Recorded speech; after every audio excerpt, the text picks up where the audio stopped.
Achibong. I'm a pharmacist, but I'm also a singer-songwriter. Feel free to call me the Singing Pharmacist. Today I will be talking about, as you can see from the title, 21 New Year's resolution ideas for 2021. I hope that these ideas, you don't have to incorporate them all at once, but I hope that the ones that you do, you're able to keep till the end of the year, and maybe I can feed back to you and you can feed back to me whichever ideas that we kept to at the end of the year in the comment section. Also, I just want to let you know that the song that is in the background playing while this video is going on is one of my songs, so if you enjoy it, feel free to let me know. And without any further ado, let's get into the video.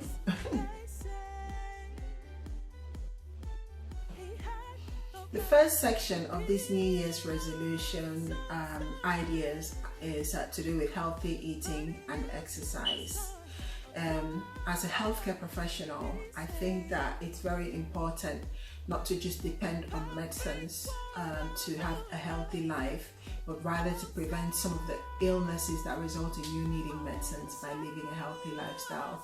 So the first thing that I will be doing this year is I'll be trying to exercise 30 minutes every single day, except for one day a week, which probably will be Sunday.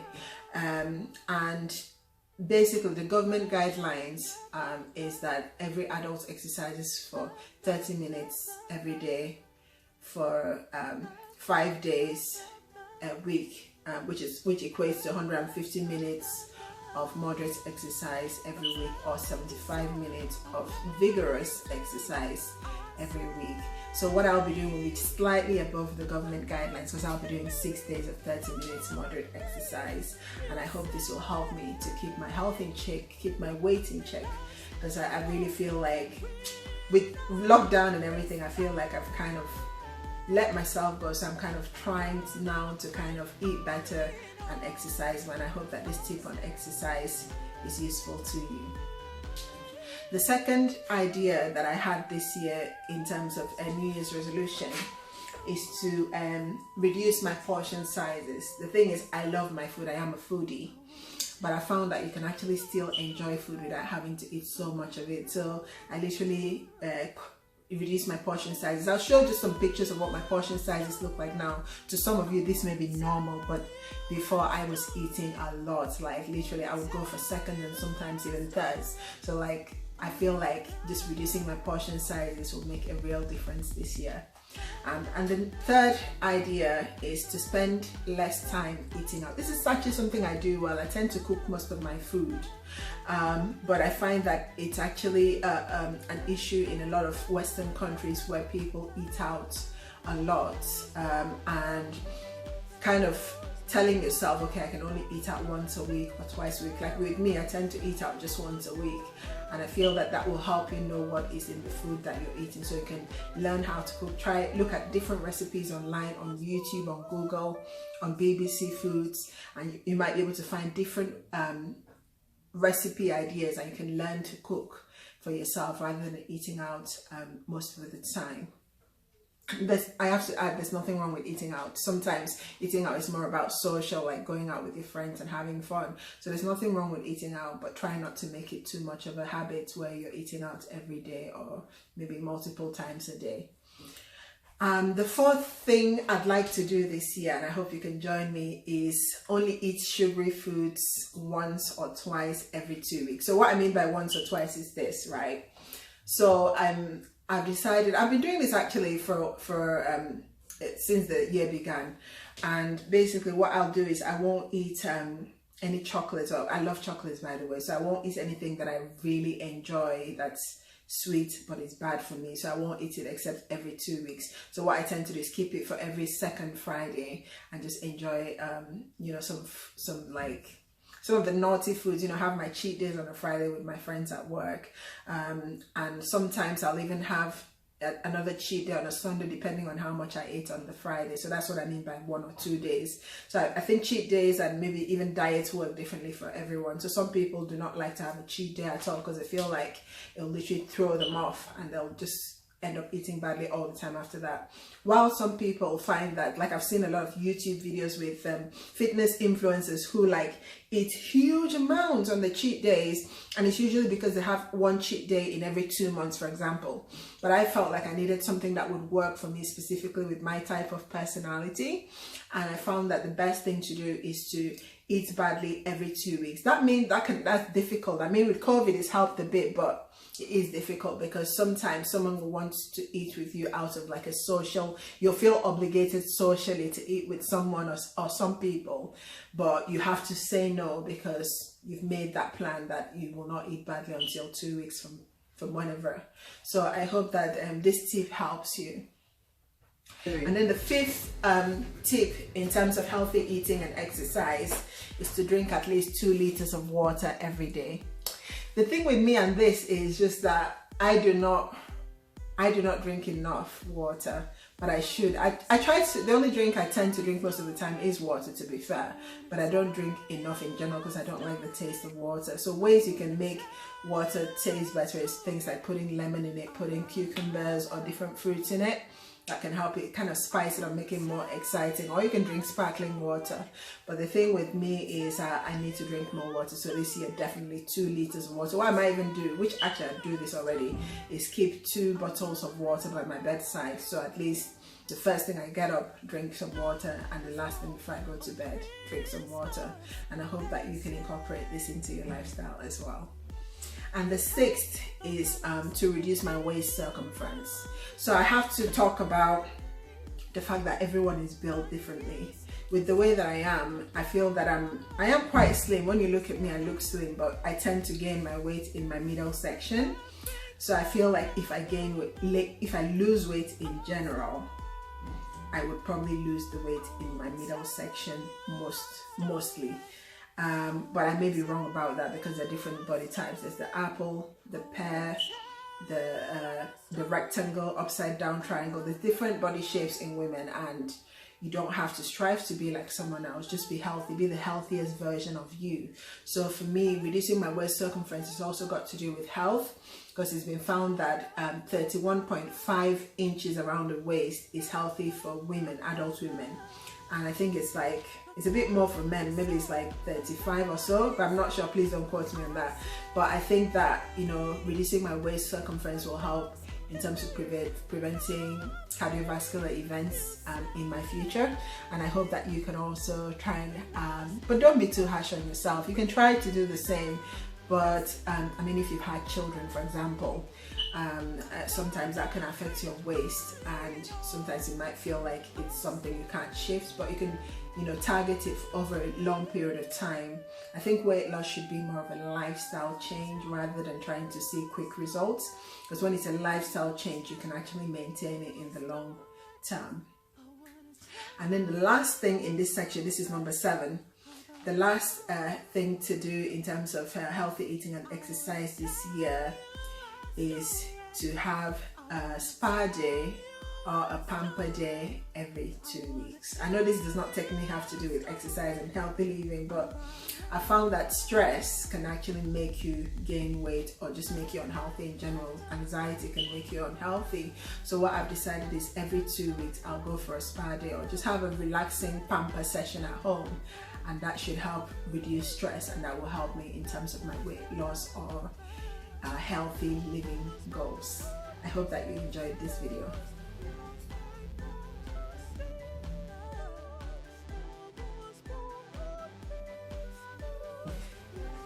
The next section of this video is to do with New Year's resolutions to do with your relationships. So for me, the New Year's resolutions that I've thought of that I could maybe implement this year to do with relationships is number 8. This is number 8 in like the overall list. So number 8 is to connect with, or to call up, or to hang out with, or just to connect somehow with a friend or family member once every week. And I feel like that's something I don't do enough. In today's busy life, we tend not to have that much time just to check in with people or to have people check in on us. And I felt like this year that's something I want to do more. So at least once a week I will on purpose ring a friend or family member just to check how they're doing. Number 9, to do with number 9 New Year's resolution, but to do with relationships, is to be more friendly in general. I think I am a very introverted person, and sometimes I miss out on the opportunity to make friends because I don't always appear friendly. And the truth is, I am friendly, but maybe I don't appear friendly because I'm more like kind of turned inwards rather than like that. So what I want to do this year is just be more friendly, and like if someone talks to me, talk back and just be friendly with people in general. And I hope I can keep to this. And if this is a New Year's resolution you'd like to implement, feel free to join me. The next thing to do with relationships, number 10, is to give more compliments. So this joins in with being friendly. I think we don't tell people. I mean, I've heard a saying that says, give me my roses while I'm alive. So sometimes we wait till someone is no longer with us to actually appreciate them. And I think we should appreciate our loved ones, whether they're friends, acquaintances, or family members. We need to appreciate them while they're with us. So I will be giving more compliments this year. And then the last one, which is number 11 in total, number 11 to do with relationships, is to explore a new hobby or skill. This next section is to do with spiritual growth. As a Christian, I really believe it's important to grow in a spiritual walk with God. So whatever your beliefs may be, I think it's important to kind of invest time in your beliefs in God. So number 12, this is to do with, in terms of the overall New Year's resolution goals. This is number 12 on the list, and it's to do with praying for at least 5 to 30 minutes a day. The reason I used such an interval in terms of from 5 to 30 minutes is it depends on how busy I am. So some days I will have at least 5 minutes to pray. And then some days I'll have up to 30 minutes to pray, depending on, the schedules of the day. So so feel free to incorporate that into your lifestyle as well as a New Year's resolution this year. The next New Year's resolution idea to do with spiritual growth is number 13. Drop one bad habit. For me, that's overeating. I have to drop the bad habit of overeating. That bad habit could be anything for anyone, and whatever it is, it takes, I've heard that it takes 21 days, I think 3 weeks, but it might be more, it might be like 28 days, but it takes a while to break a bad habit. So you have to do it consistently. You have to consistently, like with me, I've said, I'm going to consistently try not to overeat every single day for 21 days. And if I can do that, then I know that I can definitely beat that bad habit.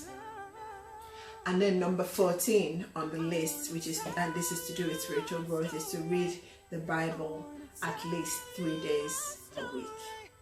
And I know that this is something that might be difficult for some, but for some it's something you may already be doing. But for me, I feel like I'm not consistent with my Bible reading, so I hope this helps. And then number 15, in terms of spiritual growth, is to give to a charity or someone that's less fortunate than we are. Once every month. So I will be giving to a charity or to the less fortunate at least once a month. Number 16 is to start looking at the glass as half full and not half empty. What that means is just to become more optimistic. So always see the good in every situation, see the good in every person you meet, see the good in yourself even. So always see the good points, don't see just the flaws. And number 17 is to read at least a chapter of a good book every day. So in terms of spirituality, I believe that reading a good book that teaches you good morals can help in terms of helping you to grow more spiritually. I hope this has all helped. This next section is to do with your home life. With me, my home life is very straightforward. So I'm just going to speak about some of the things I'm going to be incorporating into my home life to help me to have a better 2021. So number 18 in total, but number 1 in this section is to sleep for at least 7 to 8 hours every night. It's been found that sleep can help you in so many ways. It can help your brain to just relax and reset for the next day, and not sleeping can make you cranky. It can make you what's the word, like aggressive and maybe easily angered. And I think sleep is really, really important. It can also help with weight loss or just with being healthy. It can give you a good mental state. Number 19 is to declutter your home. So this is actually a good one for me that I want to do this year too. Take some time. It might be maybe once every 3 months or something, but try and declutter my home once in a while. Give things to charity. Just make the home just spacious with things not everywhere. And then number 20 is create a better morning routine. And for me, that is get up in the morning, do my usual morning routine, but add one extra thing, which is tidy a portion of the house every single day. So no matter how busy I am, I'll make sure that when I get up, I'm going to tidy a part of the house. That's it for this section. So we've covered from number 1 to number 20. Now the next section is to do with investments. So for this section, all I've written down, for you it might be more because you might have investments already, or you might have more investments you're wanting to do, but for me, this section on investment is just for me to just learn more about different ways to invest. And I hope that this video has been helpful to you. So there we have it, 21 New Year's resolutions, ideas for 2021. I hope that you find this useful. Take care. God bless.